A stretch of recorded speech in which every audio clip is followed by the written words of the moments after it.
makikita natin dito sa satellite imagery, may mga kumpol na kaulapan. Asahan natin makakaranas ng kalat-kalat pag-ulan dito sa malaking bahagi ng Visayas at kabuuan ng Mindanao. Manatiling may kaalaman at manatiling ligtas sa pamamagitan ng pagbisita sa aming YouTube channel para sa mga real-time na ulat panahon sa ating bansa. Laging tandaan, maging alerto at iba yung pag-iingat sa banta ng ulan, baha at pagguho ng lupa. Ngayon, oras na para marinig mula sa ekspertong meteorologist. Bibigyan tayo ng malalim na pagsusuri sa lagay ng panahon at ipapaliwanag ang anumang mahalagang kaganapan sa ating panahon ngayon o sa mga darating pang-araw. Makikita din natin sa satellite imagery, mayroong kumpol ng kaulapan dito sa eastern section ng Southern Luzon at Visayas. Kaya makakaranas ng maulap na panahon na may mga kalat-kalat na pag-ulan din dito sa Bicol Region, Quezon, Laguna at Northern Samar. Yung easterlies naman natin ay patuloy na umiiral dito sa malaking bahagi ng Visayas at kabuuan ng Mindanao. Asahan natin makakaranas ng maulap na panahon na may mga kalat-kalat na pag-ulan dulot ng easterlies. Para naman sa nalalabing bahagi ay asahan natin na hindi mawawala ang mga tsansa ng isolated rain showers at localized thunderstorm lalo na sa hapon at sa gabi. Para naman sa nalalabing bahagi ng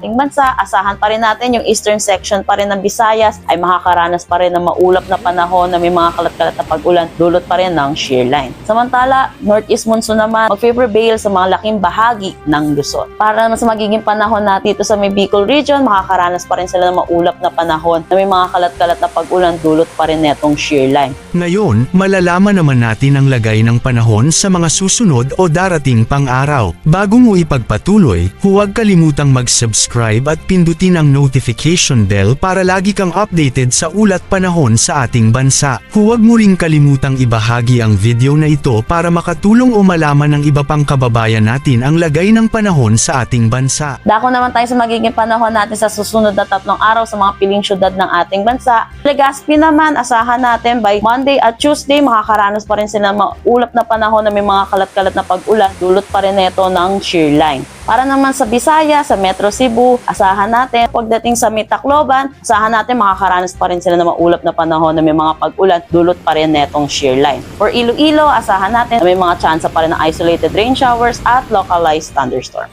Para naman sa Mindanao, dito sa Metro Davao, Cagayan de Oro City at Zamboanga City, asahan natin na magiging maaliwalas ang panahon. Dito sa Metro Manila at Baguio, asahan natin makakaranas pa rin tayo ng bahagya hanggang sa maulap na papawirin na may mga pulo-pulong mahihinang pag-ulan dulot ng northeast monsoon. Yan muna ang ating weather update ngayon. Sana ay nakita ninyo ang broadcast na ito na nagbibigay kaalaman at kapaki-pakinabang. Maraming salamat sa DOST Pag-asa sa pagbabahagi ng kanilang mahalagang insight o ulat panahon. Samahan kami sa susunod para sa higit pang mga weather update sa ating bansa at manatiling nakatutok sa weather update ng bansa at huwag kalimutan i-share at mag-subscribe na rin. Mabuhay ang Pilipinas!